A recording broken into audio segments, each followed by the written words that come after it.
ഈശോട് പറഞ്ഞേക്കല്ലേ, എന്തിനാ ഈ ജന്മം, എന്തിനെനിക്ക് ജീവൻ തന്നു, അങ്ങ് പിടിച്ചോണ്ട് പോകത്തില്ലേ, മരിക്കുന്നതായിരുന്നു നല്ലത്.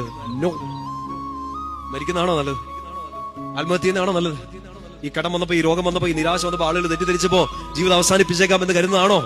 നോ. എന്നാ നിരാശ വന്നാലും, എന്നാ കടം വന്നാലും, എന്നാ രോഗം വന്നാലും, ആൾക്കാർ ചുറ്റും നിന്ന് തെറ്റിദ്ധരിച്ചാലും, ചുറ്റും നിന്ന് കൂരമ്പുകൾ ചെയ്താലും എന്റെ ജീവിതം വിലയുള്ളതാണ്. ആര് തന്ന വിലയാണ്? ഈശോ തന്ന വില. നിങ്ങൾ വിശ്വസിക്കുന്നുണ്ടോ? ഇതൊന്ന് മനസ്സിലാക്കി എടുത്താൽ നേരെ നിൽക്കും. നമ്മൾ നേരെ നിൽക്കും.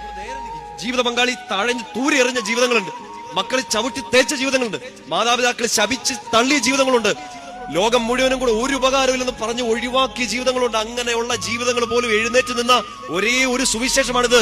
എന്നെ ഈശോ വില കൊടുത്ത് മേടിച്ചെടുത്തതാണെന്ന് മനസ്സിലാക്കി എടുക്കണം. ഹൃദയത്തിലേക്ക് പരിശുദ്ധാത്മാവ് ഇത് നിങ്ങളുടെ ഹൃദയത്തിലേക്ക് എഴുതി എഴുതി തരട്ടെ.